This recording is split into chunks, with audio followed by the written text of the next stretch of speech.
Queridos irmãos do presbitério, queridos irmãos do sacramento do batismo, companheiros de caminhada, peregrinos, confesso que depois do que nós ouvimos do testemunho do Padre Slavo,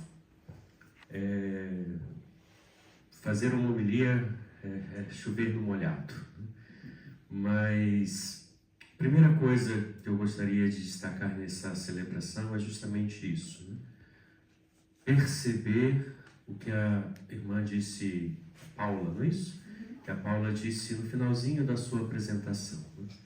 Que o Padre Slavo sempre uniu a sua pregação à sua ação. Este talvez seja o maior ensinamento que nós podemos aproveitar desta manhã e deste dia. Porque muitas vezes a gente tem vivido uma fé, entendam a expressão, uma fé virtual, né? A gente se identifica como cristão quando estamos aqui numa peregrinação ou quando estamos cercados pelas paredes de um templo.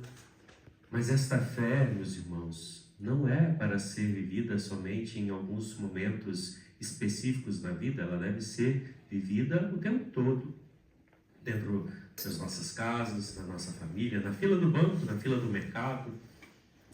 Ali nós precisamos dar o testemunho, e é isso que nós temos ouvido com insistidas vezes. Mariane mesmo contou a história lá na casa da...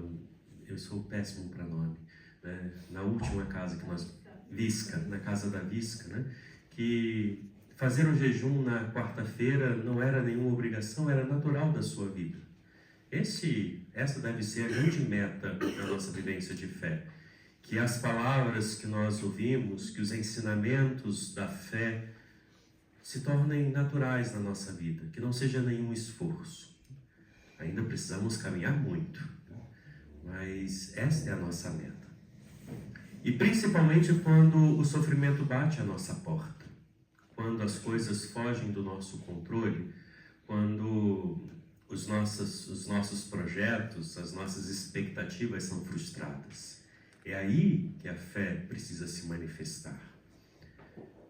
Quando nós ouvimos a primeira leitura do livro da sabedoria, o que nós estamos contemplando aqui é um povo que, apesar de padecer, apesar de grande tormenta, de grande tribulação, não se esquece dos benefícios que Deus realizou em sua vida. Nós chamamos isso de credo do povo de Deus, que olha para a sua história e vê onde Deus agiu. De apesar de ter vivido o exílio, apesar de ter vivido massacres, não esquece que Deus sempre está ao nosso lado. Quando nós contemplamos o exemplo de vida da Virgem, nós entendemos perfeitamente isso, a grande virtude do temor de Deus, de reconhecer que Deus não nos abandona. Nós que muitas vezes nos afastamos dele ou o ignoramos a sua presença, mas ele nunca se aparta de nós.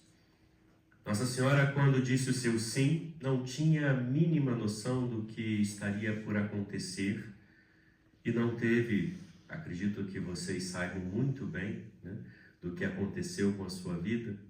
Não teve uma gravidez muito tranquila, né? Logo de início pôs-se a serviço, depois precisou ir para um lugar distante, precisou dar à luz num lugar ermo, não tinha doula, que agora é moda, né? Não tinha doula, não tinha nada.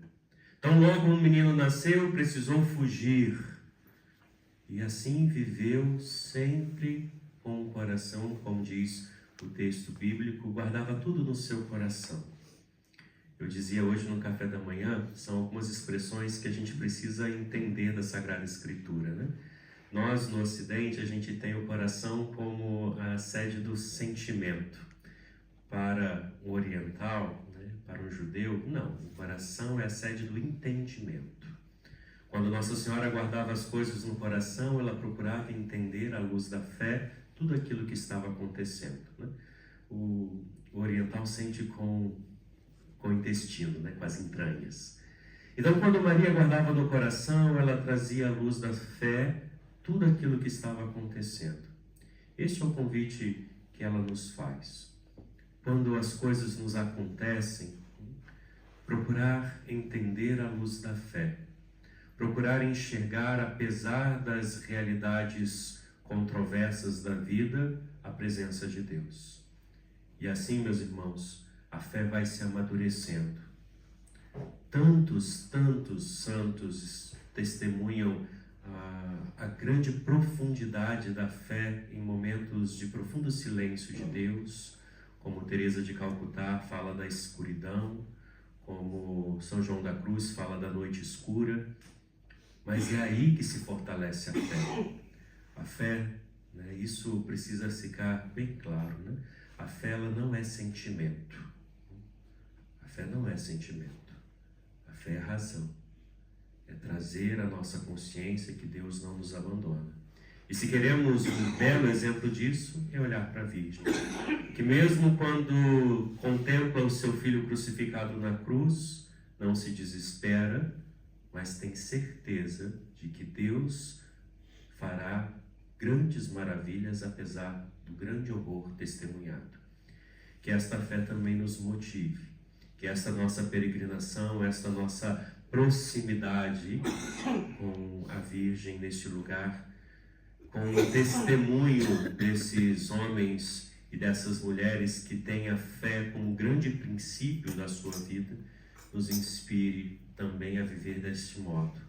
Que a fé seja o grande norte em todas as nossas decisões, em todas as nossas palavras. Louvado seja nosso Senhor Jesus Cristo.